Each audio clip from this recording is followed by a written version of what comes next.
des David, on va faire une présentation très rapide de notre présence ici. Moi, je suis Karine Gendre. C'est la première fois que je me présente en tant que candidate départementale. C'est vraiment une démarche tout à fait nouvelle en ce qui me concerne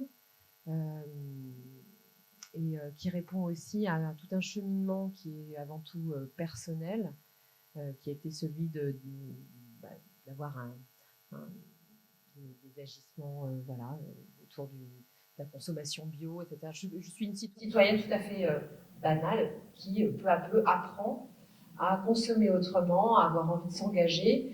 Et puis il y a une autre part de mon activité qui est celle professionnelle, qui est celle de l'éducation à l'environnement, à la citoyenneté, et en encadrant depuis 15 ans des jeunes quotidiennement. J'ai pu aussi prendre conscience de l'acte qui était celui de transmettre l'information auprès des habitants et des jeunes et des générations qui arrivent et qui ont besoin qu'on leur transmette cette capacité à prendre conscience que cette transition écologique, elle est actuelle, elle est à venir, et ça s'inscrit dans l'éducation. Voilà. Donc beaucoup pour la jeunesse, en ce qui me concerne, et de la culture. Voilà comment je ne sais pas comment je peux mieux présenter que ça de manière rapide.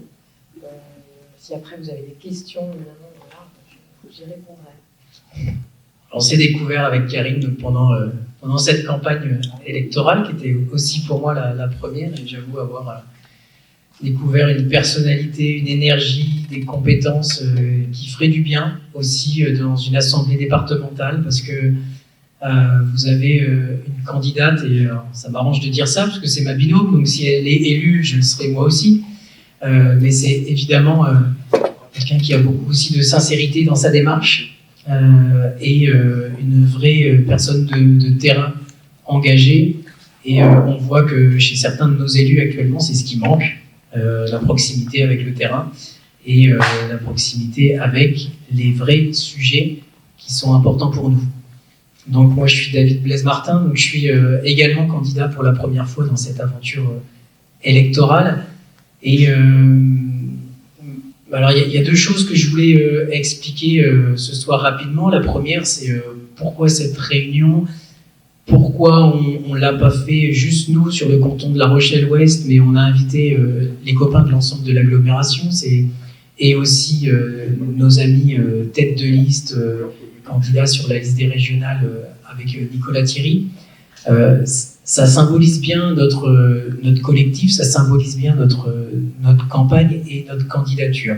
On s'inscrit dans une logique collective, on s'inscrit dans une logique qui ne se veut pas simplement municipale, ou qui ne se veut pas un préambule aux élections nationales.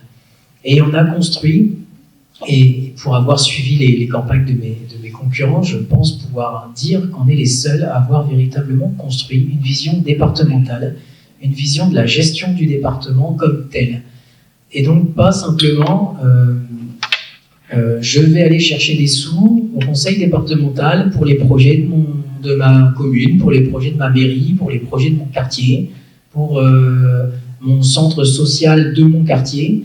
Moi je pense qu'il faut qu'on ait une politique départementale pleine et entière sur l'ensemble du territoire, qui allie à la fois la cohésion des territoires, c'est-à-dire que des côtes au rural.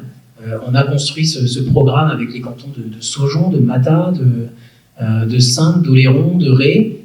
Il y a des centres sociaux partout, il y a des collèges partout, il y a des EHPAD partout sur le territoire, et tous ces sujets-là, ils doivent être adressés de manière collective et globale. Et quand je lis sur certains bilans, notamment des sortants de notre canton, je vois qu'ils sont allés chercher, qu'elle est allée chercher des subventions pour le centre social de son quartier. Et moi je dis bravo, si c'est ça être conseiller départemental, ça ne m'intéresse pas. Moi ce que je veux, c'est qu'on porte une vraie politique de solidarité qui protège mieux les personnes, qui protège mieux l'environnement et qui nous considère tous, y compris les publics fragiles, comme étant des personnes importantes. Donc ça c'était vraiment ce qui me tenait à cœur, et c'est pour ça qu'on a ce collectif qui s'appelle Charente-Maritime Cap vers un avenir écologique et solidaire, qu'on appelle tous maintenant Charente-Maritime écologique et solidaire, puis bientôt on dira plus que écologique et solidaire, et qu'on a avec nous donc La Rochelle Centre, La Rochelle Sud, la Gore, nos amis d'Étré qui sont des proches cousins en termes de philosophie et de valeurs et qui ne portent pas tout à fait le même logo, mais on a des valeurs et beaucoup de choses en commun.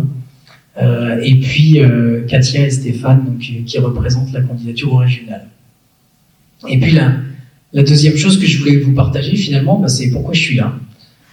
Et me présenter moi un petit peu plus. Parce que moi je suis une personne, on va dire, privilégiée, qui pendant la crise Covid de l'an passé entendait beaucoup parler du monde d'après. Et je me suis rendu compte à la sortie en déconfinement que ce monde d'après n'arriverait pas. En tout cas, il n'arrivera pas tout seul. Notamment, simplement, parce qu'un ministre de l'économie a dit la dette Covid, on la remboursera par la croissance. Donc ça m'a fait froid dans le dos, et je me suis dit, décidément, ils n'ont rien compris, puisque c'est exactement ce qui conduit le monde à cette compétition économique permanente. C'est la recherche de croissance, la croissance du PIB, ce qui fait que nous, les hommes et les femmes de cette planète, on est en compétition en permanence les uns contre les autres. Et quand on est en compétition, bah, c'est sympa, quand il y a un match de foot, on est content, le soir, il y a un gagnant et un perdant, mais c'est le sport et c'est le jeu. Mais à l'échelle de l'humanité, je trouve qu'on est dans un monde aujourd'hui où il y a 70 ou 80% de perdants. Et ça, c'est pas le jeu. Ça, c'est notre vie, et c'est la vie de nos enfants, et c'est la vie de demain. Et vouloir rembourser cette dette, et vouloir toujours regarder par le prisme de la croissance, c'est assurément continuer de détruire notre planète, de détruire nos ressources, de faire des dégâts, des dommages collatéraux, de faire des perdants, de faire que des personnes n'auront plus accès à l'eau, ils vont devoir se déplacer à cause de ça.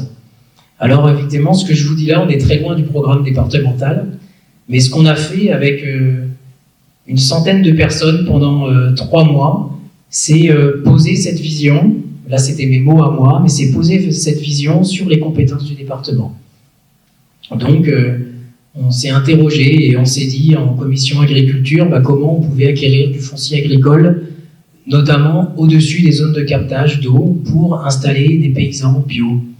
On s'est dit comment on va faire plus pour protéger les personnes fragiles, comme augmenter le nombre de places pour les enfants qui sont en situation de détresse familiale et qui doivent être placés. On s'est demandé comment on allait pouvoir favoriser l'autonomie des personnes âgées, des personnes en situation de handicap, comment mettre plus de moyens, comment mettre plus d'informations, et comment faire en sorte que ces personnes fragiles ils aient une solution plus facilement à leurs problèmes. Donc c'est tout ça l'écologie, en tout cas mon écologie telle que je la définis, c'est prendre soin des autres, prendre soin des personnes et prendre soin de tout le monde. Et c'est pour ça que je me suis engagé pour porter cette vision-là à l'échelle départementale. Et puis parce que si on veut que le monde change, on peut commencer déjà par le département, ce sera déjà un beau pas en avant. Et puis il y a d'autres départements qui se battent aussi comme nous et la région. Donc voilà, c'était le message que je voulais vous passer ce soir. Et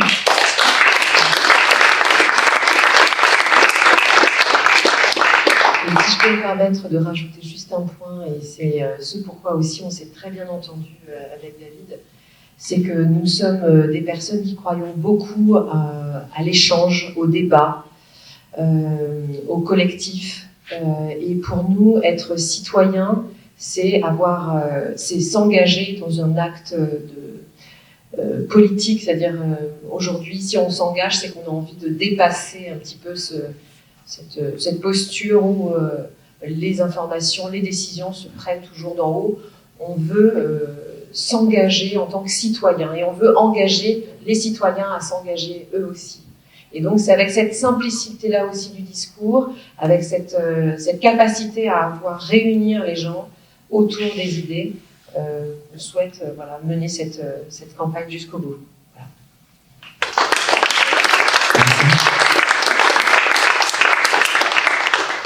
nous allons confier les micros à nos amis de La Rochelle Centre, Géraldine Canlers et Gérard Gouron. Merci David, merci Karine. Ça va pas être facile de passer après des orateurs de cette qualité, hein. Ça part très très fort. Et on va commencer par Géraldine qui, forcément, pas du tout prévu, ça, est à la hauteur. Mais si, justement. Alors, j'ai commencé. Non, c'est comme tu veux. Non, en fait, ce qui était prévu, c'est que je commence, puisque, je l'ai dit tout à l'heure, si on ne veut pas dépasser vraiment le temps et si on veut sortir à partir de 21h, il faut vraiment que je commence. Donc, commencer par quoi ? Moi, je suis tombé dans l'écologie quand j'étais tout jeune avec mes parents. Mon père a commencé comme ouvrier agricole on va dire, comme maraîcher. Et j'ai tout le temps eu la chance d'avoir une alimentation saine, puisque à La Rochelle, il faisait le potager, il élevait des lapins, alors il n'y avait pas les bœufs quand même, etc. Moi, voilà, mais il n'y avait pas beaucoup de viande rouge d'ailleurs. Il y avait des poules, il y avait des œufs qui étaient au fond du jardin. Et puis mes parents pêchaient, ils allaient à la palisse, ils allaient là où l'eau est minime, et on ne pouvait pas manger. Moi, je mangeais des petits bars, des lubines, des petits poissons frits, etc. Et cette nature, ben, voilà, je me la suis un petit peu appropriée dans ma vie et elle est restée intégrée directement à moi. Et c'était transmis par mes parents, et ce qui a été transmis notamment par mon père, c'est aussi la politique. Je suis vraiment un obélix de la politique. Je suis tombé dedans quand j'étais tout petit. Et je suis devenu professeur de sciences économiques et sociales, je crois, pas par hasard, parce que justement je suis tombé dedans. Et que j'avais un objectif quand j'étais jeune, c'était de comprendre comment fonctionnait le monde. Ambitieux. À l'époque, c'était l'époque un peu bénie où on ne faisait pas des études pour avoir un boulot. Enfin, moi, j'ai eu la chance de faire des études, pour avoir le plaisir de faire des études. J'ai eu ce plaisir-là. Et puis, à un moment donné, j'ai eu le sentiment que j'avais compris le monde, très prétentieux, je le suis toujours d'ailleurs, puisque j'estime que je l'ai toujours compris. C'est pour ça que je me suis engagé dans la politique, d'ailleurs. Parce que, justement, j'ai compris comment fonctionnait le monde, et je veux le changer. Et ça fait un moment que je veux le changer. J'ai eu la chance de partir à l'étranger. J'ai, on va dire, en tant que boomer, complètement épuisé ma dette écologique. Je ne raconterai pas ce que j'ai fait pour éviter d'effrayer les oreilles qui sont présentes ici, mais je l'ai vraiment épuisé, cette dette écologique, puisque 18 ans d'étranger, vous imaginez le nombre d'avions que j'ai pu prendre, etc., etc. Je suis revenu à La Rochelle, j'ai eu cette chance de revenir à La Rochelle, au centre-ville de La Rochelle. J'ai trouvé mon quartier complètement transformé. De petite classe moyenne, mon quartier s'était gentrifié. Et il était très difficile de s'y loger. Je suis tombé dans un quartier très très bourgeois. J'ai eu la chance de pouvoir m'y installer. Et puis j'avais l'image, même si je revenais régulièrement dans cette ville de La Rochelle, j'avais l'image de cette ville de La Rochelle écolo. Écolo, elle donnait cette image. Les petits vélos, des choses comme ça, les rues piétonnes. Et puis je me suis aperçu qu'en profondeur, elle n'était pas du tout écolo. Et comme j'avais milité pas mal à l'étranger, je me suis dit, tiens, ce que je vais faire, je vais militer, puis les élections municipales de 2014 avançant, je me suis dit, tiens, je vais essayer de m'investir. Puis j'ai trouvé des gens qui sont présents dans la salle, que je ne nommerai pas parce qu'ils sont assez nombreux, et qui m'ont ouvert les bras, qui m'ont dit, tiens, en 2014, tu veux venir bosser avec nous, tu viens bosser avec nous. Et je suis venu. C'est comme ça que je suis devenu délégué conseiller municipal aux énergies et à la transition énergétique, et que j'ai eu la fierté d'éteindre les lumières de la ville de La Rochelle en tant que délégué à l'éclairage public. Je me suis aperçu pendant toute cette délégation, puisque c'était la COP 21, je ne sais pas, vous vous souvenez, en 2015, donc je me suis aperçu en me baladant, en allant aux assises européennes de l'énergie, à quel point le département était très très très en retard, puisqu'on parle du département, était très très en retard au niveau de transition écologique. Mais vraiment une catastrophe. Alors la ville aussi, mais le département. Juste un exemple, c'est 200 bornes électriques de recharge électrique, même si on peut critiquer la voiture électrique dans la Vienne, 7 dans le département de la Charente-Maritime. 7. La première a été mise sur l'espace public au mois de mars 2020. Et tout est à l'avenant, l'agriculture, la mobilité, etc. Donc le département, forcément, après cette délégation à la ville, ces élections départementales me tendaient les bras. Et j'ai eu la chance de trouver un binôme que j'ai moi aussi découvert, d'une sincérité, d'un dynamisme, d'une capacité de parole, parce que je la blaguais tout à l'heure, mais elle a une qualité orative, oui. Oh, le prof. Alors, pour ceux, je suis à la retraite depuis le 1er janvier, donc j'ai perdu certaines choses. Donc je vais lui passer la parole, puisqu'elle parlera sûrement mieux que moi. Je vous remercie.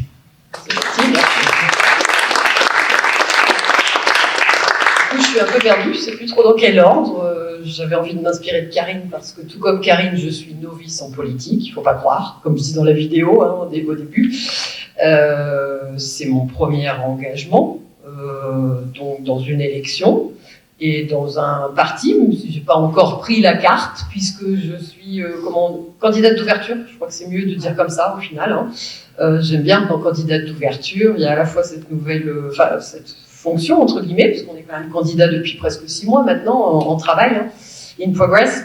Et puis d'ouverture, parce que oui, ça convient tout à fait à l'esprit que j'ai trouvé dans ce collectif, où d'ailleurs je n'ai pas pu en sortir en fait. Quand j'ai mis un pied, on m'a dit, tu vas voir, ça ne prendra pas beaucoup de temps, quelques heures par-ci par-là. J'ai éventuellement, si jamais nous sommes élus, est-ce que je pourrais avoir une idée à peu près Ah non, mais 3 fois rien, vraiment.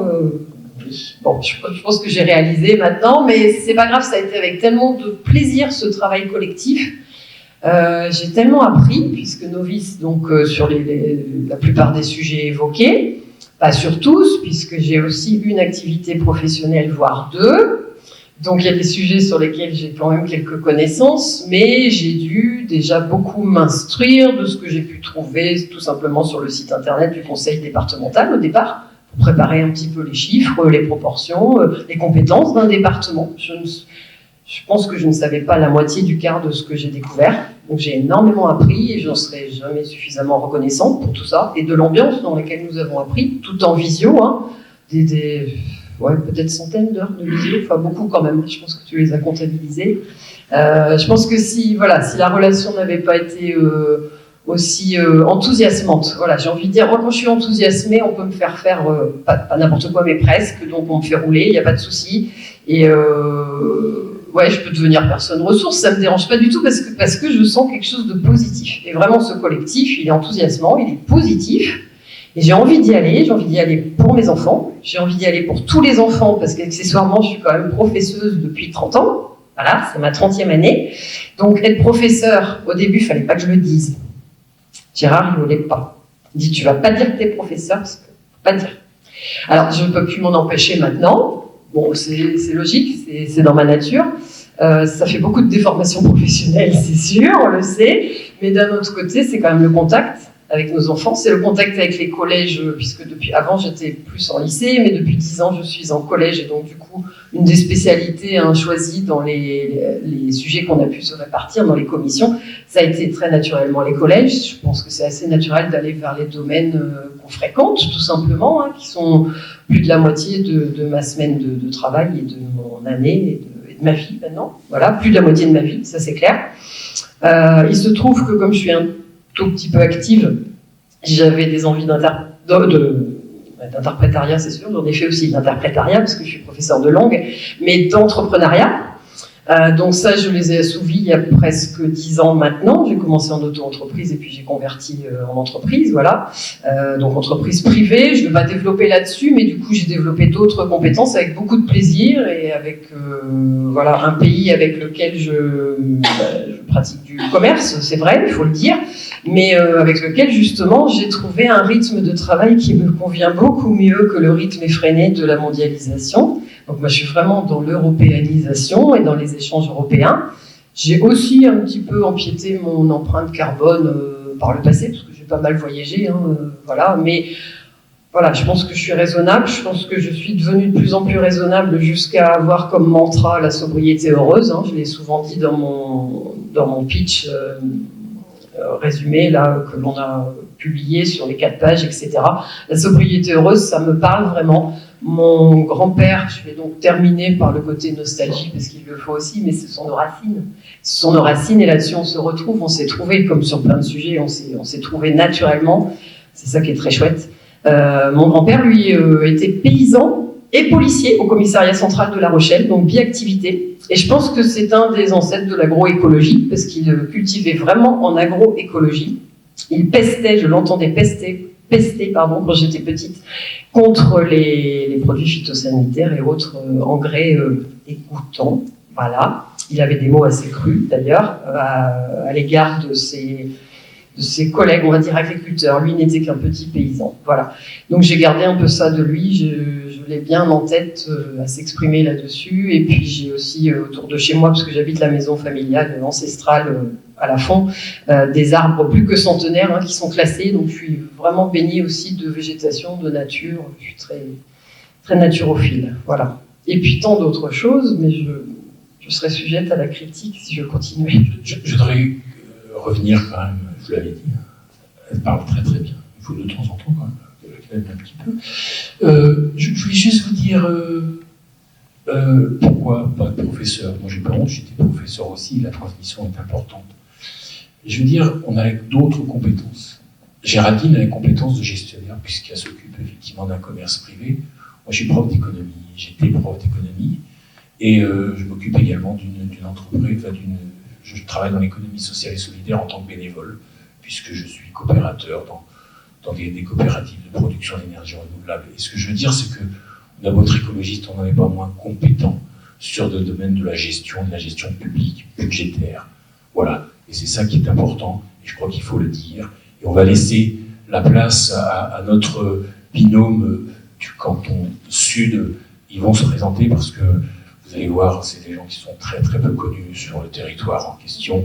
Marion Pichot et Jean-Marc Sodeste.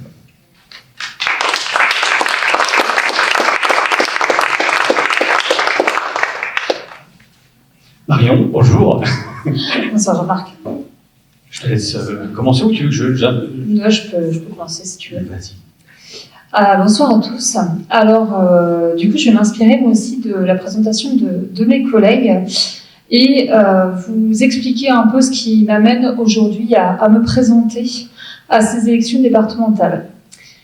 Alors moi, je suis engagée dans le mouvement Europe Écologie Les Verts depuis 10 ans.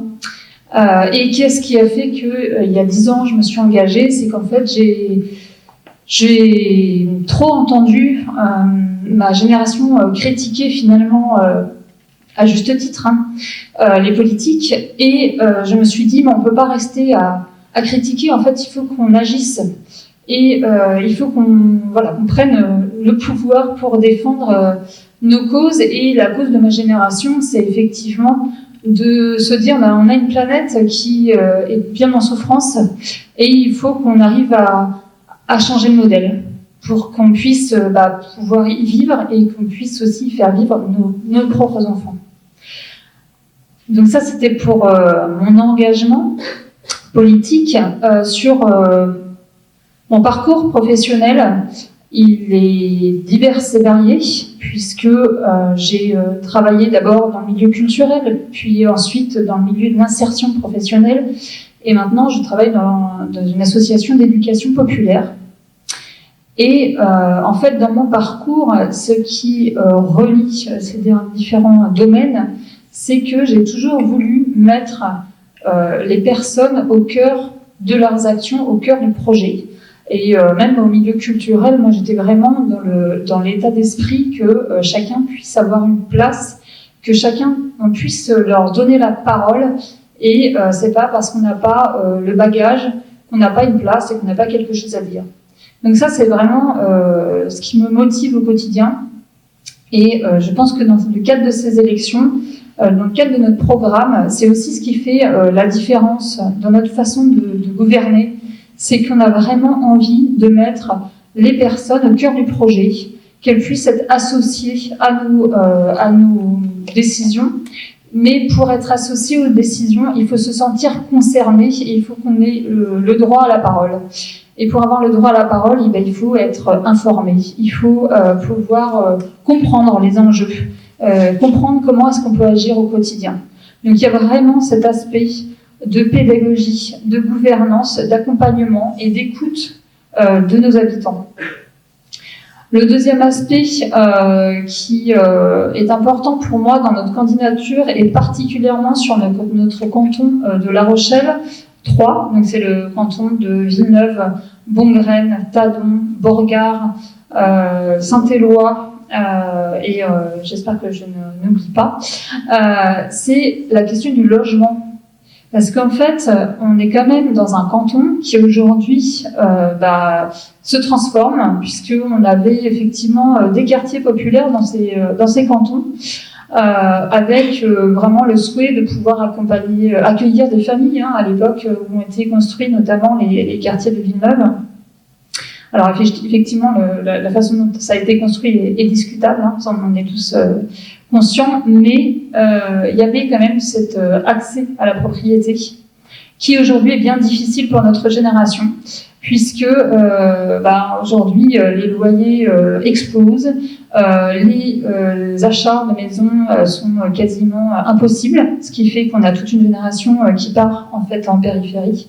Il y a un vieillissement de la population, un renouvellement, donc il faut vraiment qu'on s'engage à la fois pour toujours rendre les logements accessibles, mais aussi qu'on travaille sur la question de la qualité de vie dans ces logements, puisque aujourd'hui les logements qui restent assez accessibles malheureusement c'est ceux qui sont bien mal isolés et où on ne vit pas très bien. Donc il y a vraiment cet aspect d'amélioration de l'habitat qui est un enjeu très important. Le dernier point que je voulais vous présenter, c'est aussi la question de l'accompagnement des personnes âgées. Alors, pourquoi c'est un enjeu pour moi ? Parce que j'ai accompagné en fait mes 2 parents en fin de vie et que ça a été particulièrement difficile pour moi en tant qu'aidante de trouver les structures, les accompagnements. J'étais complètement perdue et pourtant, je pense que je suis une personne qui a beaucoup de ressources, qui connaît quand même bien les réseaux. D'autant plus que j'étais quand même élue à la ville de La Rochelle pendant 6 ans sur le dernier mandat, que je connaissais donc forcément le réseau, les élus, et pourtant je n'ai pas su trouver les solutions. Les solutions à la fois pour ces personnes âgées qui sont à domicile et qui souhaitent y rester parce qu'ils ne veulent pas ou ils ne peuvent pas se permettre, parce qu'il y a les 2 aspects, de ne pas vouloir partir de chez soi et aussi ne pas pouvoir parce que les établissements sont quand même très onéreux. Et puis pour les aidants qui se retrouvent bien souvent très seuls face à ces situations et qui n'ont pas la place. Voilà. Donc ça c'est vraiment quelque chose que j'ai envie de porter dans le cadre de ce mandat. Il y a un autre aspect, mais je suis désolée, je vous avais dit 3, mais ce sera 4. Et le 4e aspect, c'est la question de la jeunesse. Parce que on parle souvent de solutions pour la jeunesse. Aujourd'hui, c'est compliqué d'être jeune, d'autant plus avec le contexte sanitaire. Mais effectivement, les questions d'orientation professionnelle, de débouchés, avec un avenir qui est quand même assez incertain, c'est difficile pour les jeunes. Moi, je travaille dans une association qui accueille qui accompagne des jeunes de 16 à 25 ans. Et l'idée, c'est vraiment de pouvoir leur donner leur place dans leur projet, c'est-à-dire leur dire, voilà, on vous propose de vous investir sur un thème, et puis soyez acteurs de ce thème-là. Et je pense qu'aujourd'hui, sur notre département, il n'y a pas suffisamment de place pour justement que cette jeunesse puisse s'exprimer et trouver sa place. Donc voilà, c'est les quatre axes, les 4 thèmes que je souhaite vraiment porter dans le cadre de cette campagne et de ce futur mandat.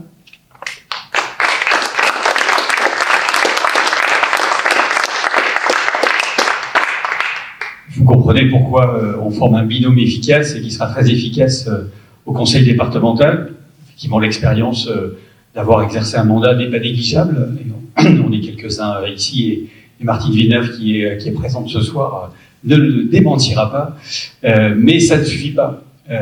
Avoir des mandats, c'est pas une carte de visite qu'on propose aux électeurs pour dire allez, ne vous inquiétez pas, vous pouvez voter pour moi, et puis pendant 5 ans, je vais m'occuper de tout, et ne vous inquiétez pas, je pourrai résoudre tous vos problèmes. Je pense qu'être élu, c'est d'abord porter des valeurs, porter des engagements, et puis s'engager sur des propositions, sur un programme. Comme le disait David, on a travaillé pendant plusieurs mois pour définir ce qui pour nous était une politique départementale. Et moi, bien évidemment, je me reconnais pleinement dans tous les axes que vous avez développés, dans tous ceux qui sont ceux de notre programme, et que chacun peut consulter en le téléchargeant sur le site de notre collectif. Les élections départementales, pour moi, c'est des élections un peu particulières parce que, comme le disait Marion, 10 ans d'engagement, c'est aussi 10 ans d'engagement pour moi. C'est un engagement politique qui s'est fait avec les élections, départementales, cantonales à l'époque. C'était mon premier engagement politique et je m'en souviens très bien parce que c'était les premiers porte-à-porte, les premières rencontres avec les citoyens. Et déjà le sentiment que finalement une partie de nos concitoyens sont, alors on dit dans la presse qu'ils se désintéressent. Moi je dirais pas qu'ils se désintéressent. Je dirais qu'ils plutôt, et on en a rencontré au cours des boîtages et des collages, je dirais qu'ils sont désenchantés de la politique. C'est qu'aujourd'hui, tous ceux qui les écoutent et tous ceux qui font des politiques, finalement, les résultats pour les citoyens, pas pour ceux qui arrivent à mettre un peu d'argent dans les paradis fiscaux ou effectivement à prendre l'avion régulièrement pour aller en voyage, mais pour ceux qui vivent, ceux qu'on rencontre dans nos boîtages, ceux qui vivent sur le territoire de La Rochelle et en particulier sur le canton de Troyes, où les inégalités sociales sont vraiment très très importantes entre le quartier de Villeneuve ou même au Prieuré et certains quartiers gentrifiés de Tadon ou de Beauregard. Il y a des inégalités sociales très fortes qui sont liées au logement, qui sont liées à l'emploi, qui sont liées à la difficulté des parcours de vie des uns et des autres. Et finalement, on n'arrive pas à proposer des solutions, ni pour l'immédiat, ni pour le futur. Et le département, Gérard Gourron le disait tout à l'heure, c'est le reflet un petit peu de cette incapacité, de cette inefficacité des politiques publiques. On a plus d'1 milliard de budget, une politique sociale qui est le cœur de l'engagement, et au final, on a un département qui est très loin d'assurer ces solidarités, ni entre les citoyens, ni entre les territoires. Et l'objectif qu'on se propose de conduire avec vous, et dans une majorité bien évidemment qui sera élargie à d'autres pour gouverner, c'est de faire de ces solidarités vraiment le centre de nos politiques, sans oublier bien sûr la nécessité de construire ces politiques avec une vision nécessaire, qui est la vision portée par les écologistes, c'est-à-dire une vision d'anticiper les conséquences d'un réchauffement climatique, d'anticiper les fractures qui se produiront si aujourd'hui on ne fait rien. Les scientifiques disent on a 10 ans.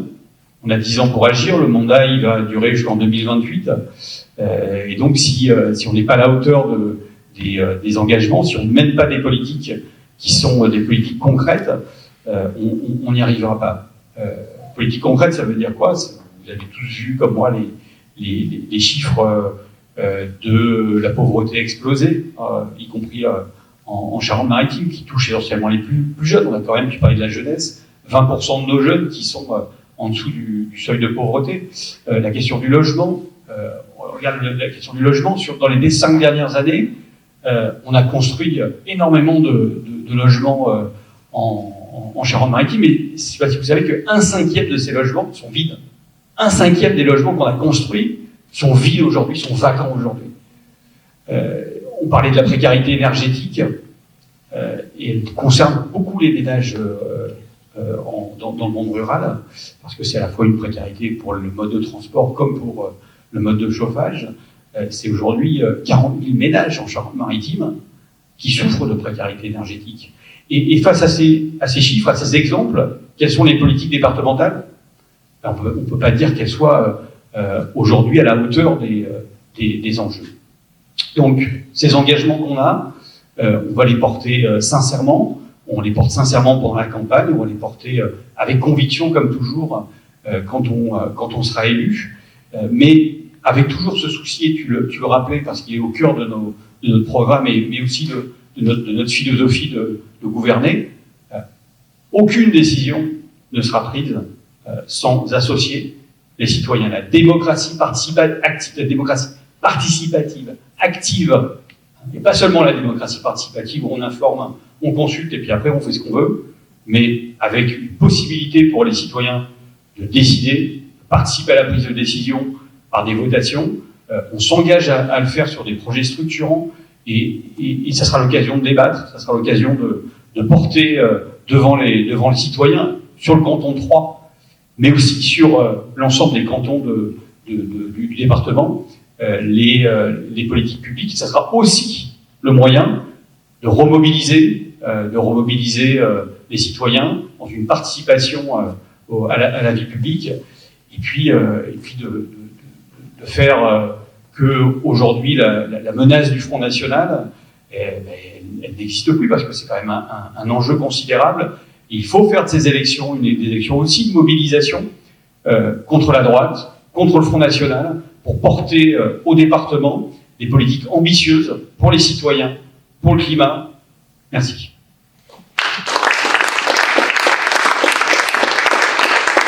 Et donc la transition avec l'Agor, Antonin. Merci Jean-Marc. Oui, bonsoir tout le monde. Donc moi c'est Antonin Amery. Donc je me présente au canton numéro 8 de l'Agor, avec Élodie Galocha qui est ici, qui n'a pas pu venir ce soir malheureusement, mais elle est très occupée également. On travaille tous les deux beaucoup pour cette campagne et on est complémentaires, donc c'est pour ça que je peux parler pour nous deux. Il y a Jacques, mon remplaçant, qui est présent, et il y a aussi donc Chantal qui est dans l'équipe. Donc voilà, tous les quatre, on a beaucoup travaillé pour cette campagne. C'est assez éreintant, mais ça vaut le coup de faire tous ces efforts, et on est très heureux de faire partie de ce magnifique collectif qui est vraiment enthousiasmant, comme ça a été dit plus tôt. Je vais parler juste rapidement de mon parcours, pourquoi ça m'a amené ici, parce que il paraît que c'est ce qu'on fait ce soir, donc pourquoi pas. Donc moi j'ai grandi à Loumeau, donc qui est sur le canton, et je pense que je suis né écologiste, parce que quand Gérard disait je suis écologiste depuis quand, en fait moi c'est toujours quelque chose qui a été ancré profondément en moi, et ça c'est notamment grâce à mes parents qui sont présents ce soir d'ailleurs, hein, merci d'être venus, parce que on a toujours vécu de manière à faire attention à ce qu'on faisait et à notre impact sur notre consommation, sur nos actes, sur notre manière de vivre. Donc ça j'ai toujours mangé bio par exemple, donc c'est vrai que les légumes de supermarché j'ai jamais vraiment connu, mais pour moi c'était normal parce qu'il fallait faire cet effort là, même si à l'époque c'était pas forcément très en vogue. Et je me souviens un moment aussi où on allait juste dans les marais voir les animaux, on s'intéressait à tout ça. Donc je pense que c'est tout ça qui a fait que j'ai toujours été écologiste, comme j'ai dit. Et donc j'ai fait des études de sciences politiques à Bordeaux et à Strasbourg, où là en fait cette envie s'est transformée en engagement politique. Donc Sciences Po, c'est pas quelque chose d'extraordinaire, hein. C'est comme l'université en fait, mais c'est vrai que ce que j'ai appris, c'est vraiment avoir une pensée réfléchie, politique, et ça s'est justement traduit en une envie de m'engager, et c'est aussi pour ça que je suis là aujourd'hui. Donc j'ai eu la chance et la malchance de travailler à Bruxelles juste après mes études dans des ONG environnementales. Donc j'ai travaillé sur la biodiversité, sur l'agriculture, sur le bien-être animal, qui est ma passion numéro 1. Et j'ai dit malchance aussi parce que je me suis aperçu du manque énorme de marge de manœuvre pour les organisations dans lesquelles j'étais. Donc on en était à se battre pendant plusieurs mois pour faire passer au Parlement européen un texte sur la taille des lapins en cage élevée en Union européenne. Donc tout ce qu'on pouvait espérer, c'est d'agrandir ces cages. Et donc on a réussi à faire passer le texte, mais derrière la Commission n'avait aucune obligation. Donc voilà, c'est à peu près comme ça que ça se passe à Bruxelles. C'est extrêmement triste, et c'est pour ça que ça m'a complètement dégoûté de ce monde-là, parce que quand on est passionné, quand on a des principes aussi profonds sur des questions aussi sensibles, et qu'on voit qu'il y a un mur devant nous, c'est très difficile de rester engagé. Donc c'est pour ça que j'ai fait un break en m'enfuyant en Chine avec ma compagne, où là j'ai vu d'autres choses qui sont aussi assez tristes et inquiétantes. Mais ça m'a permis de vraiment faire un break. Et quand je suis revenu à La Rochelle, justement, après, j'ai eu la chance pour le coup de revenir et de rester alors que c'était pas forcément prévu. Le fait de m'engager à l'UMO, où je suis conseiller de l'opposition, et le fait d'avoir été contacté donc par les Verts pour ces départementales, ça m'a redonné cette envie et cette croyance qu'il y a des choses qu'on peut faire, parce que c'est vrai que je revenais quand même de loin et je m'étais dit, j'avais un peu abandonné, quoi. Mais avec ce beau projet, on voit qu'il y a des choses concrètes, des vraies solutions qu'on peut apporter. Et quand on voit la sincérité et l'honnêteté des gens qui les portent, ça donne envie forcément de continuer. Et de proposer aux citoyens des choses vraiment différentes, vraiment engagées, qui peuvent leur permettre, eux, de s'investir. Donc voilà. Après, j'ai aussi créé là une entreprise sur le territoire de réemploi de carton. Donc c'est très simple. En fait, au lieu de recycler les cartons en bon état, on les réemploie. Donc on les collecte auprès des professionnels pour les réinsérer directement dans l'économie, sans transformation. Et ça a un but de réduction des déchets et de réduction des gâchis de ressources, donc que ce soit l'énergie, l'eau, voilà, tout ça vraiment dans un but de protection environnementale. Et on travaille aussi avec des personnes en situation de handicap dans un ESAT qui dépend de la DEI, qui est financé par le département, justement. Donc avec Élodie, elle, qui travaille avec les jeunes dans le service civique et qui est très investie dans les associations, on a des profils justement qui nous rendent légitimes pour cette candidature, parce que on est des candidats d'ouverture, bien sûr, mais nos professions font que on est aussi très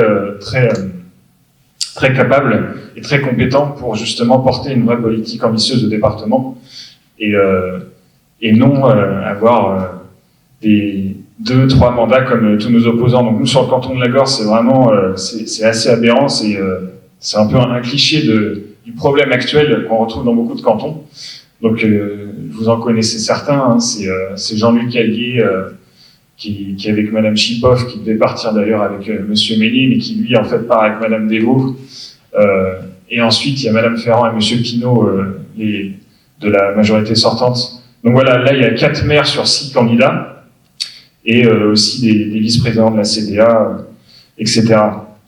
Donc sur notre canton, c'est vraiment inquiétant, parce que toutes ces personnes avec qui j'étais d'ailleurs ce matin en débat à la radio n'ont pas de projet, en fait. C'est vraiment... ils ont leur programme, ils disent les mots qu'ils doivent dire, mais derrière, on sent c'est du vide, en fait. Et c'est des gens qui sont là parce que soit ils ont été choisis, soit ils font partie de ce cercle fermé où il y a toujours les mêmes personnes qui se présentent. Et donc c'est ça vraiment qu'on veut combattre à notre échelle sur notre canton. Et je sais que c'est le cas dans beaucoup d'autres cantons. Et donc voilà, donc ça a été une belle campagne. C'est pas terminé, il nous reste encore un peu de boitage, parce qu'on a quand même on a 26 000 habitants sur le canton. Et on a pu rencontrer beaucoup de personnes. Parfois c'est encourageant, parce qu'on voit qu'il y a des personnes qui font la part des choses et avec qui on peut discuter et leur expliquer vraiment pourquoi notre candidature est différente. Et après, il y a d'autres personnes où l'engagement, l'intérêt n'est plus là parce qu'elles sont désenchantées. C'est vrai que l'intérêt, il est forcément chez toutes les personnes, mais après, il faut le nourrir, cet intérêt, il faut le rendre vivant. Et malheureusement, il y a de plus en plus de personnes qui ne veulent plus penser à ça. Donc, on essaie toujours de parler avec elles et de leur expliquer que non, nous ne sommes pas comme tous ces élus fantômes qui font que la démocratie est vraiment malade aujourd'hui. Mais bon, voilà, c'est pas facile. Mais voilà, donc on a vraiment tout donné et on espère continuer la semaine prochaine quand on sera au second tour. Donc voilà, c'était une belle campagne et je suis très content d'y avoir participé. Avec Elodie, on a appris à se connaître aussi pendant ces mois et avec nos remplaçants aussi, bien sûr. On se voit tous très souvent, peut-être trop souvent, je sais pas, mais en tout cas, voilà, c'était une belle aventure et on espère vraiment pouvoir être élus pour faire changer les choses et enfin enclencher une nouvelle dynamique qui est passée au XXIe siècle. Voilà.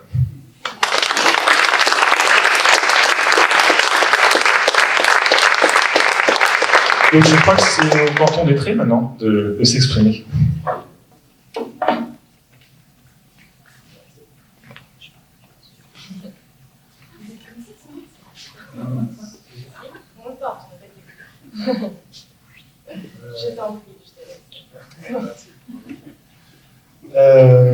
Bonjour. Donc, nous, on est Aurore Pau et Cédric-Roffier. On est sur le canton d'Étré. Et on est un petit peu différent dans le sens où nous, on est soutenu à la fois par Europe Écologie Les Verts, à la fois par la France Insoumise. Donc ce sont des soutiens. Et on est heureux d'être ici aujourd'hui et on était heureux d'être au meeting festif régional de la France Insoumise. Donc ça me permet de rencontrer plein de gens. Alors sur le canton d'Étré, donc on est soutenu par ces deux entités, ces deux mouvements, mais également par les sortants, donc Guy Denier et Martine Villeneuve qui est ici. Et comme je suis quelqu'un d'assez lâche au demeurant, ce que je pourrais dire, c'est que comme c'est une transmission, on pourrait peut-être demander à Martine de faire une introduction.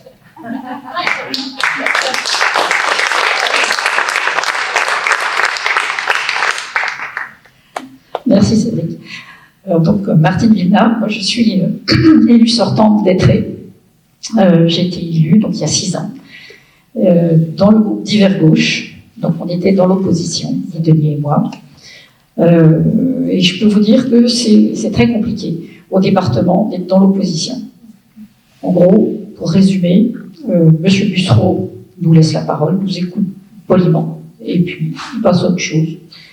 Et il ne tient absolument pas compte de tout ce que l'on peut dire. Donc c'est très compliqué de se faire entendre, de demander à pouvoir participer. Et ça, je pense qu'il y a vraiment quelque chose à changer dans cette grosse machine qui est le département, qui est une grosse machine ronronnante, qui tourne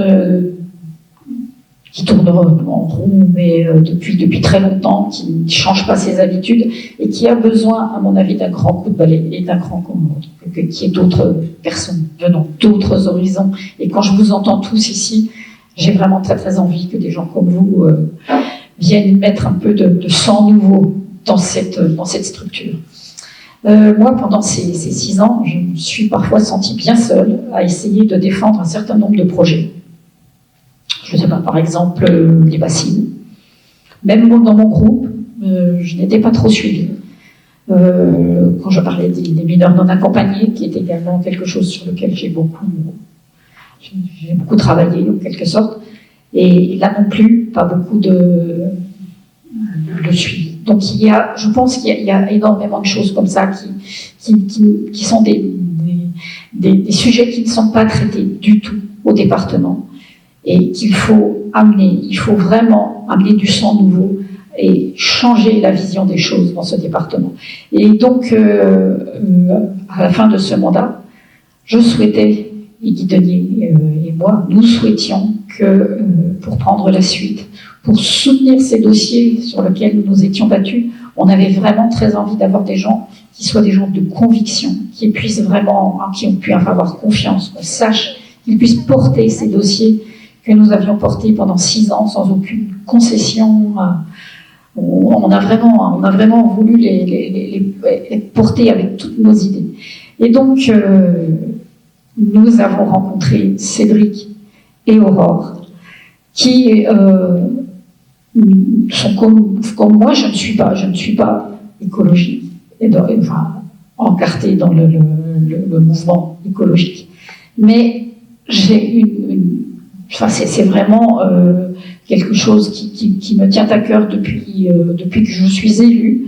Je n'ai jamais voulu me reconnaître dans un parti en particulier, mais je sais où sont mes convictions. Et mes convictions, elles sont vraiment vers l'écologie, vers le social. Et donc, je pense que j'ai trouvé dans Cédric et dans Aurore 2 personnes, 2 convictions qui étaient à même de porter ces dossiers sur lesquels moi je me suis battue et Guy Denis également pendant 6 ans. Voilà, je vais leur laisser la parole parce que c'est quand même eux qui se présentent, c'est pas moi. Et donc voilà, je te laisse la parole, Cédric, maintenant.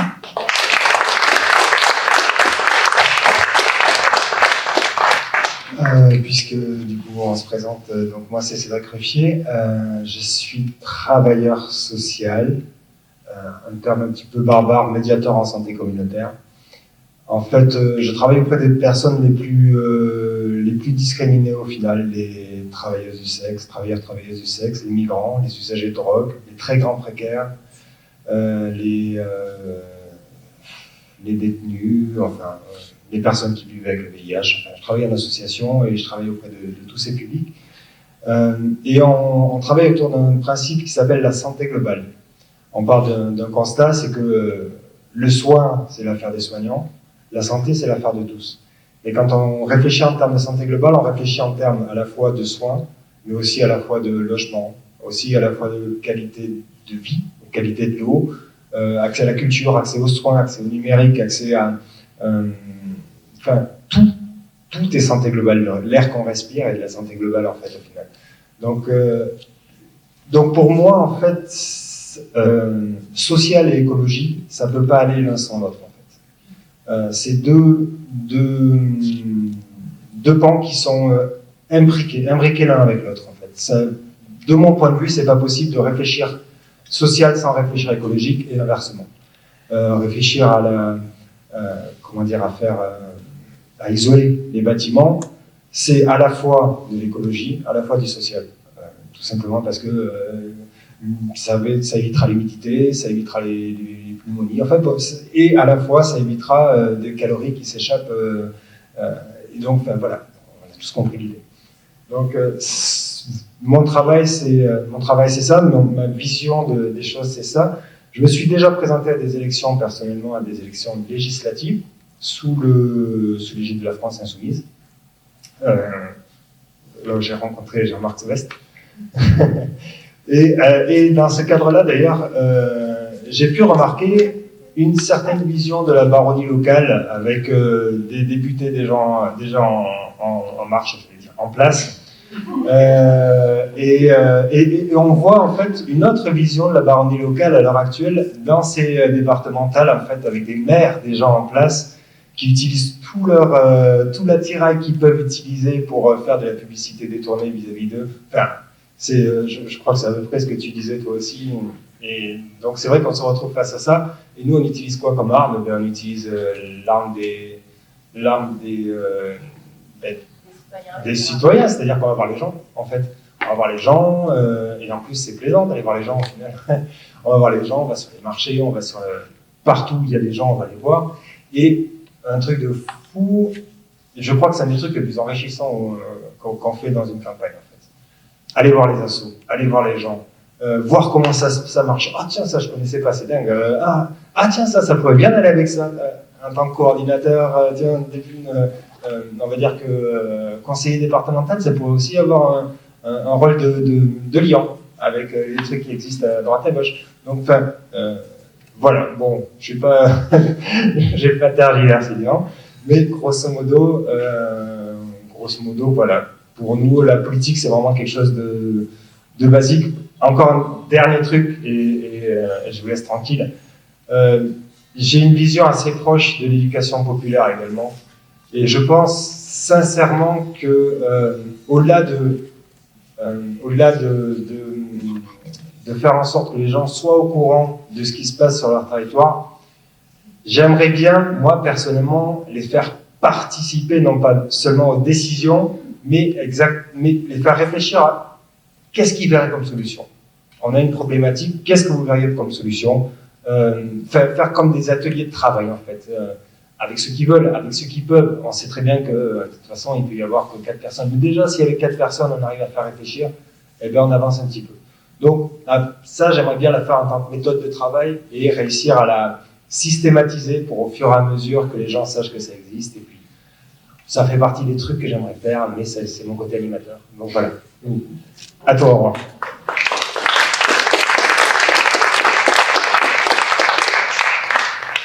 Bonsoir, donc moi c'est Aurore Faure, le binôme de Cédric Ruffier. C'est la première fois que je me présente à une élection, tout simplement. Je suis agent de collectivité dans une mairie, donc dans un environnement territorial donc, assez large et donc du coup qui intervient régulièrement avec les départements justement. Mais je pense que je suis tombée dans la politique quand j'étais petite, je ne sais plus qui l'a dit tout à l'heure, mais c'est un petit peu ça, un milieu associatif, du bénévolat, des engagements divers et variés, donc, des études qui m'ont mené justement à avoir une réflexion et à apprendre à réfléchir par soi-même, pas juste attendre qu'on ait des informations qui nous descendent voilà, de manière transversale. Et que, voilà. Donc c'est les raisons pour lesquelles aujourd'hui j'ai dit oui pour partir au département, enfin en campagne du moins, c'est ça. Et en fait, avec mon travail, je le vois tous les jours. Il y a des fractures numériques, il y a des... Et c'est en ce moment, je trouve, la plus visible parce qu'on a affaire à des personnes qui ont un certain âge, qui aujourd'hui sont laissées complètement sur le bas-côté parce que tout est dématérialisé. Le Covid a accéléré cette dématérialisation et on a des gens aujourd'hui qui vendent des véhicules ou qui ont besoin de faire une carte d'identité, etc. et ils n'ont plus de proximité avec le service public. La mairie reste le dernier barrage, mais tout le reste, en fait, leur semble loin. Et ils ne sont plus accompagnés dans plein de démarches qu'ils ont à faire au quotidien. Donc, pour moi, en tout cas, c'est un de mes chevaux de bataille. C'est justement que les gens comprennent que le département, c'est une strate de décision qui les accompagne de la naissance jusqu'au décès. C'est-à-dire qu'on commence avec la PMI, les assistantes maternelles, et on va jusque voilà, aux EHPAD, aux CCAS, etc. Et parmi toutes ces étapes-là, en fait, il y a des problématiques qu'on a à régler. Et comme le disait Cédric tout à l'heure, le social, pour moi également, même si je ne suis pas encartée d'ailleurs ni d'un côté ni de l'autre, je suis simplement une citoyenne engagée, il n'est pas dissociable de l'écologie. Parce qu'aujourd'hui, on est dans une urgence environnementale et qu'on n'a plus le temps. On n'a plus le temps de se dire, on va faire même une transition, parce qu'il va falloir prendre des décisions fortes et radicales maintenant, en fait. On ne peut pas attendre. Donc c'est pour porter ce genre de choses, en fait, parce que je le vois au quotidien, les politiques locales s'accommodent de certaines décisions qui sont en règle générale presque des mesurettes d'apparat, mais qui ne vont pas régler les problèmes. Et on l'a vu par exemple quand on s'est déplacé dans des associations, à la ferme d'Amboulin où on a rencontré un agriculteur bio, il y a des cercles vertueux à créer entre la restauration scolaire, par exemple, des collèges qui est gérée par le département, et les agriculteurs biologiques, ou en voie de l'être, qui peuvent fournir dans un circuit court la restauration scolaire ou des EHPAD. On a des choses à construire et à construire à l'échelle du département pour faire travailler différents acteurs locaux dans une économie circulaire en définitive. Mais en définitive, comme l'a dit l'agriculteur bio, on met des jolis mots là-dessus, des mots qui deviennent maintenant à la mode, qu'on retrouve dans tous les dépliants, etc. Mais en définitive, c'est une question de bon sens. C'est une question de pas trop consommer d'eau, de réfléchir à justement irriguer des cultures. Pourquoi, comment, qu'est-ce qu'on plante, à quelle saison, quelle est la terre qu'on a. Enfin, je veux dire, c'est des choses comme ça. On a toute une politique. Le département a cette charge-là aussi de réfléchir à la transition en définitive des agricultures. Voilà.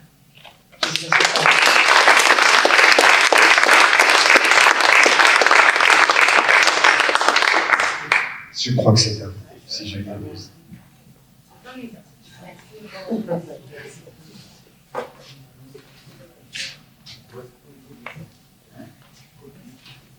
tu veux, mais c'est un sacré challenge. Hein. Je sais pas ce que t'en penses, Stéphane, mais ne pas dire ce qui a déjà été dit et surtout passer derrière toutes ces personnes qui incarnent un magnifique projet pour notre département.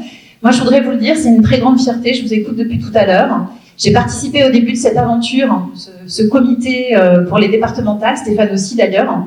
On a participé à la dynamique au départ et quand je vois ce que vous avez fait de ce bébé, franchement, je vous dis bravo, bravo, vous portez un vrai projet, ça donne envie. J'espère que ça donnera envie à tous les gens qui hésitent à se déplacer dimanche, à se déplacer et aller déposer un petit bulletin vert dans les urnes, même si je crois qu'il ne sera pas vert. C'est ça? Il sera noir finalement? D'accord. Mais faites bien attention et retenez bien ces noms, messieurs, dames, vous en entendrez parler. Tous ces candidats de la société civile qui se sont engagés dans ce projet, qui ont répondu à notre appel aux citoyens. Nous sommes vraiment très heureux de les avoir avec nous dans ce projet et très très fiers. Bravo à vous. Après, on nous demande de répondre à un sacré challenge qui est de résumer un programme qui fait 400 pages environ en 10 minutes en se partageant à nous deux. Ça va être très très délicat. Alors moi, je vais vous faire l'économie de ma présentation parce que ça n'offre pas d'intérêt particulier. Par contre, ce que je voudrais à la place, c'est vous faire la présentation de notre liste, dont on est très très fiers aussi. Et plusieurs personnes qui constituent cette liste sont là ce soir. Cette liste, c'est la liste des convergences. D'abord, je tiens à vous le dire, c'est pas seulement, contrairement à ce que nous disent les journalistes, la liste d'Europe Écologie Les Verts. C'est la liste de convergence de plusieurs partis, de 6 mouvements politiques en fait, qui se sont rassemblés autour de ce projet, qui incarne une véritable alternative, quoi qu'on en dise, pour cette région, et qui est tournée vraiment vers l'avenir et vers un vrai programme social et écologiste. Donc, on a notre reporter de la soirée, Brigitte Estrade, qui est ici, et que je voudrais saluer et remercier de sa présence sur notre liste. Merci Brigitte, c'est une grande fierté d'être à tes côtés. On a également Paul Rivet, je fais dans le désordre, hein, excusez-moi. On a également Paul Rivet qui est avec nous. Qui est là ce soir ?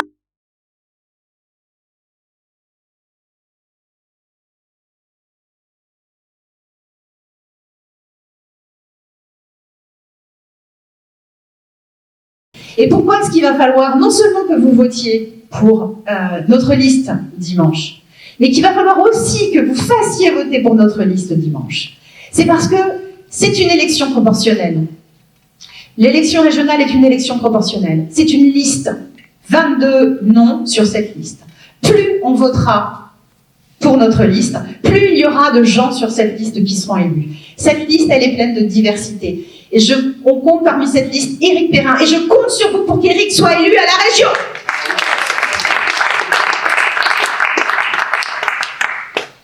Voilà, on a aussi d'autres camarades qui ne sont pas là ce soir parce que, ben voilà, on représente l'ensemble du département. On est très heureux d'avoir, par exemple, Sandrine Thomas, qui est pêcheur, ligneuse à Royan, qui est quelqu'un de très, très engagé. Et on est très heureux de compter avec nous, qui nous envoie des photos des levées de soleil qu'elle prend sur la mer depuis son bateau tous les matins et qui nous mettent une pêche depuis le début de cette campagne. Vous pouvez même pas vous imaginer. Tous ces levées de soleil, c'est des sourires, c'est de l'espoir et c'est une envie de protéger ce milieu qui nous est cher. Voilà. Après, puisqu'on doit se répartir un peu les sujets, moi je voudrais dire que ce qu'on présente, c'est avant tout un projet de société. Un projet qui est systémique et qui est en totale cohérence avec ce que nos camarades ont décrit pour leur projet pour le département. Un projet de société qui est un projet de l'égalité, d'abord, de l'égalité entre les femmes et les hommes.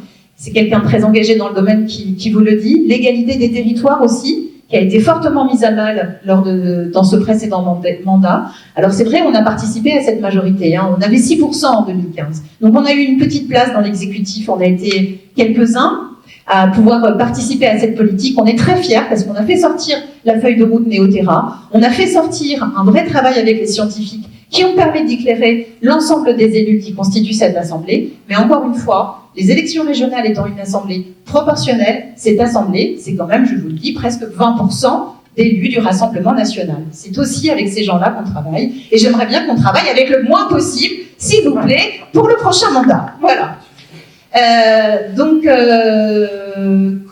Quoi dire sur ce projet de société? J'ai plein de choses à vous dire, en fait. Vous imaginez 400 pages. Donc moi, je vous invite à prendre ce petit livret en sortant, qui vous présente une grosse synthèse de notre programme. Et il y a aussi une petite synthèse en 4 pages que vous avez dû normalement recevoir, puisqu'elle a été publicité, n'importe quoi. Elle sera publicité, c'est une évidence. Mais pour l'instant, elle a été publi-postée dans les boîtes aux lettres de La Rochelle, d'Étré, de Périgny, de Nieul-sur-Mer. Il y a des gens de Nieul-sur-Mer, hein? Est-ce que vous avez reçu le petit publi-postage, le petit 4 pages? Pas encore. Alors, j'ai une autre question à vous poser, puisqu'on est dans le... Est-ce que vous avez reçu ça ce matin? Est-ce que vous avez reçu ce bulletin-là ce matin dans vos boîtes aux lettres? Non? Oui. Ouais, alors certains ont reçu et d'autres pas. En fait, on a un petit problème, c'est que beaucoup, comme moi par exemple, n'ont reçu que les professions de foi, ce qui est vraiment dommage parce que la vraie richesse de ce qu'on propose, elle est là. Elle est dans toutes ces personnes qui constituent les listes et qui représentent une vraie diversité des compétences, des diagnostics sur l'ensemble des territoires. Et c'est aussi ça, cette résilience des territoires qui est... sur lesquels on s'engage dans ce mandat, parce qu'on y croit. Notre liste s'appelle « Nos terroirs, notre avenir ». Construire cette résilience avec l'énergie, avec les compétences, avec les savoir-faire, avec la richesse patrimoniale notamment. Ça, c'est une vraie carte de la réussite. Et hélas, beaucoup de gens qui se retrouvent présidents de très grandes régions avec des tailles... complètement démesuré, 12 départements, oublie cette proximité avec les territoires, oublie ce patrimoine qui est là. C'est presque 900 km de côte quand même, notre chère Nouvelle-Aquitaine. Donc nous avons vraiment le devoir de porter un projet, et Stéphane en parlera beaucoup mieux que moi, un projet résilient. La plupart de notre économie, elle dépend de la qualité du milieu dans lequel nous vivons. Ici, sur le département, c'est le tourisme, c'est le nautisme, c'est toute l'aquaculture avec la conchyliculture qui fait partie. C'est le tourisme, j'ai dit, et j'ai oublié l'agriculture, évidemment. Donc, nous sommes totalement dépendants dans les principales activités de notre territoire, nous sommes totalement dépendants de ce milieu. Donc, il nous faut, c'est de notre responsabilité de le protéger et de faire qu'il puisse continuer à nous nourrir, à nourrir aussi et permettre d'habiter l'ensemble des espèces qui constituent encore notre patrimoine environnemental, même si on constate tous cet effondrement de la biodiversité. Je vais vous parler un peu d'économie, parce que c'est quand même une des compétences principales de la région. Alors l'économie qu'on défend, c'est comme l'écologie, c'est une écologie heureuse, celle des entreprises qui soignent leur chiffre d'affaires, mais qui soignent aussi leur RSE, leur responsabilité sociale et environnementale. Et voilà, je crois que j'arrive au bout. Donc moi, je vous dis seulement que l'écologie, elle a besoin de vous dimanche prochain. Elle aura besoin de vous aussi dimanche 27. C'est une certitude. Et n'oubliez pas de dire autour de vous que les élections régionales sont des élections proportionnelles. On n'a pas besoin de faire de vote utile. Et enfin, on pourra mesurer les forces politiques dans notre pays.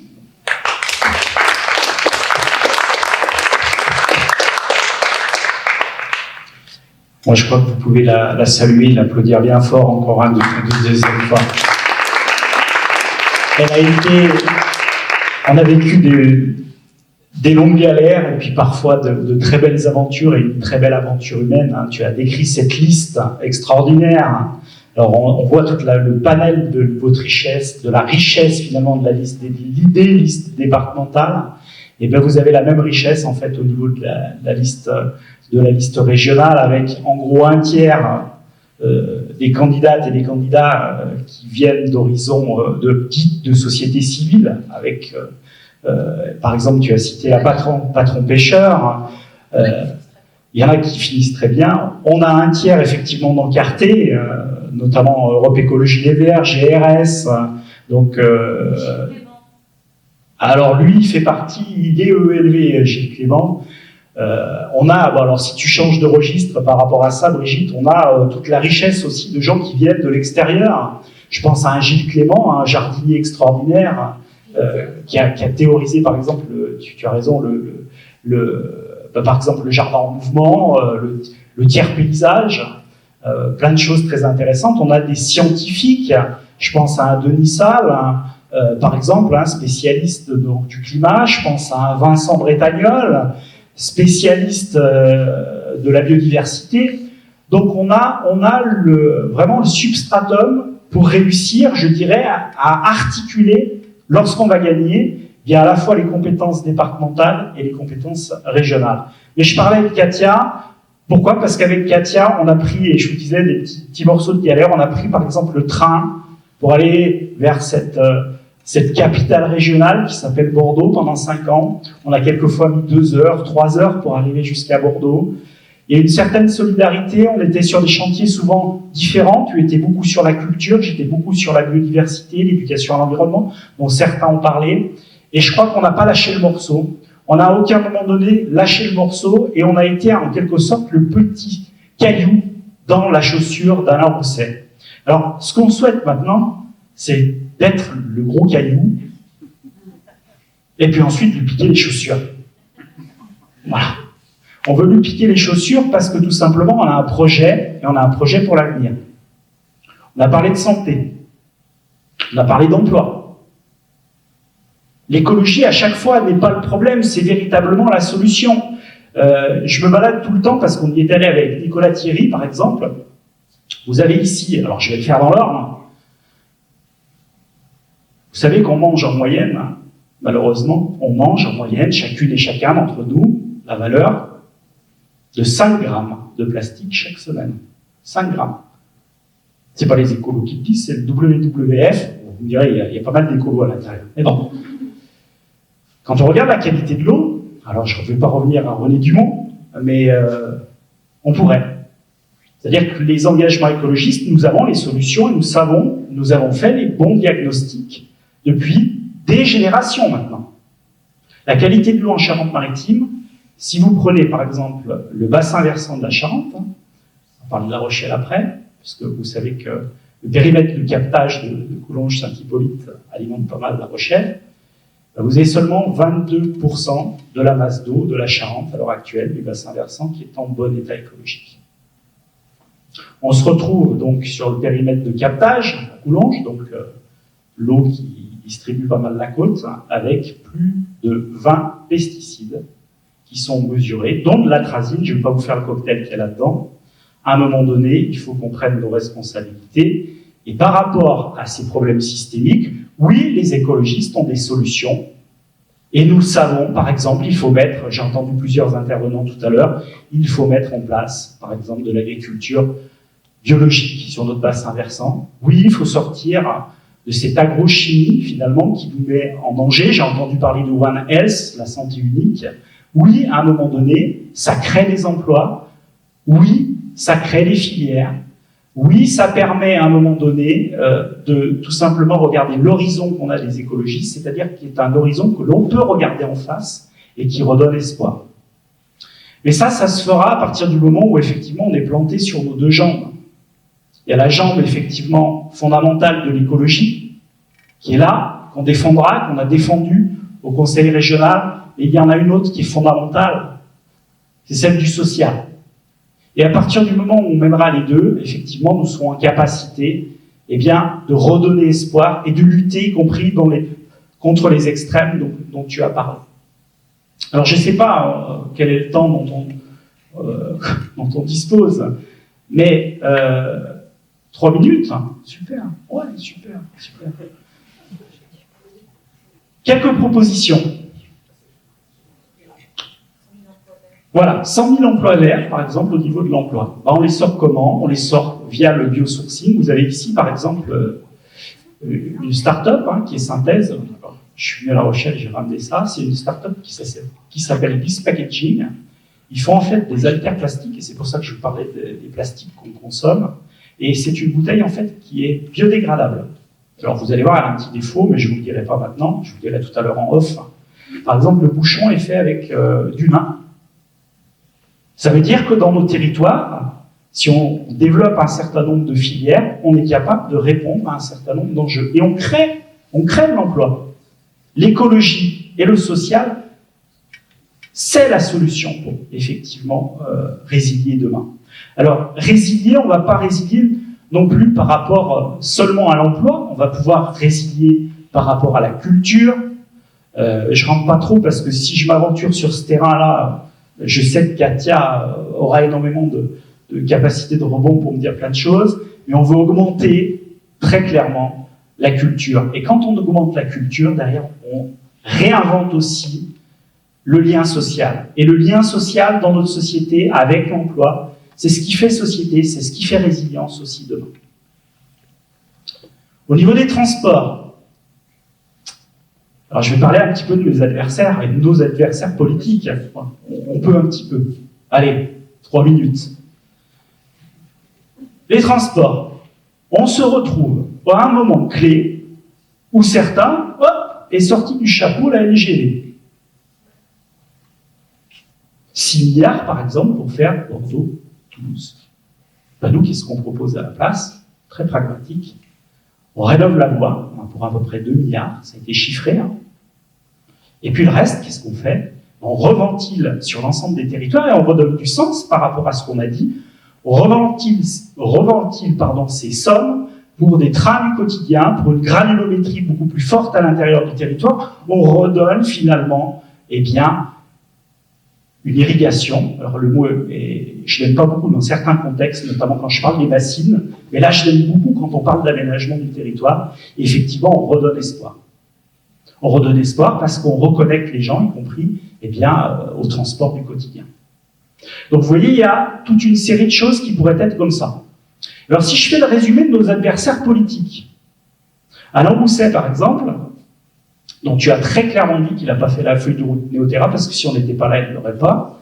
Alain Rousset, c'est quelqu'un qui dit par exemple, moi je finance à la fois la bio, et là on applaudit, on a fait partie de sa majorité. Mais en même temps, fallait la faire. En même temps, évidemment, il va financer des pulvérisateurs à pesticides avec les conséquences qu'on a vues, par exemple, au niveau de l'eau. À un moment donné, nous faisons un choix clair. Tu nous parlais finalement de Katia, de choix démocratique. On est à la proportionnelle. On ne peut plus faire du en même temps parce que les enjeux au niveau climat et biodiversité sont là devant nous. C'est maintenant, dans les 10 années. Tout à l'heure, tu le disais, Jean-Marc, c'est dans les 10 années qui viennent qu'il faut absolument être en capacité de répondre à ces enjeux. Après, vous avez la liste Dariussec. Je veux d'ailleurs piquer l'eau. Finalement, Madame Dariussec, qu'est-ce qu'elle fait? Sur une problématique, par exemple, de l'eau, c'est quelqu'un qui accompagne la coordination rurale et des délinquants environnementaux sur le lac de Caussade. C'est-à-dire que Mme Pompili dit, effectivement, ce barrage, et la justice le redit, illégal, illicite. Et elle se balade, finalement, pour défendre des intérêts privés de captation de la ressource. Je continue avec le panel politique. J'arrive vers le grand vide, Nicolas Florian. Nicolas Florian, le grand vide absolu. Celui qui a quand même réussi à défendre une motion pendant cette mandature, où on l'a entendu, oui, qui est revenu en nous disant « Nous allons réexploiter du pétrole en Nouvelle-Aquitaine. » Véridique, hein. C'est celui qui a dit aussi qu'il voulait supprimer le Conseil économique, social et environnemental. Voilà. Bon, vous l'avez compris, tous ces candidats, quand je parle de Dariussec ou je parle de Florian, très clairement, c'est le statu quo, c'est-à-dire qu'on continue vers la croissance infinie dans un monde fini. Avec toutes les conséquences que ça a. C'est pas grave, ne vous en faites pas, nous allons trouver les solutions techniques. Voilà. Et puis enfin, on a la pollution marine. Alors la pollution marine, on l'a pas très loin de nous, puis on l'a au niveau démocratique. Ces gaz et ces gazillons. Donc gaz et ces petits gazillons, eh ben, ils sont là, ils quadrillent le terrain. Et quel est leur projet de société? Leur projet de société, c'est monter les gens les uns contre les autres, c'est être climato-sceptique. Je prenais l'exemple à Rochefort, la semaine dernière, donc dans le sud-ouest, ils disent « Oh, on va remettre de la viande dans tous les repas. » Voilà, ça c'est leur projet agricole. Non, mais véridique. Sauf que les patriotes de pacotille, les patriotes de pacotille. Ils oublient juste un petit détail, c'est qu'à l'heure actuelle, au niveau de la viande qui est consommée dans les cantines, c'est 60% de la viande qui est importée de l'étranger. C'est ballot, hein. Donc non seulement ils sont incapables de réfléchir à One Health, donc la santé est effectivement une santé unique, les candidats incapables de réfléchir finalement ce que tu disais tout à l'heure, c'est-à-dire les systémies, c'est de voir que tous les problèmes sont liés les uns avec les autres, et que l'écologie, évidemment, à partir du moment où elle est ancrée dans une approche citoyenne, et qu'elle est ancrée avec une approche sociale, est la solution là, pour redonner sens à nos existences. Tout simplement se dire, on est peut-être dans un monde fini, mais tout du moins, on peut vivre ensemble et on a un projet de société à porter. Et ce projet de société, ben, ça a été une bouffée d'oxygène, on l'a dit tout à l'heure, parce que ce projet de société, nous allons le porter ensemble, du niveau local au niveau global, et que ensemble, vous allez voir, on va gagner en plus. L'intelligence collective est infinie. L'intelligence collective, elle est infinie.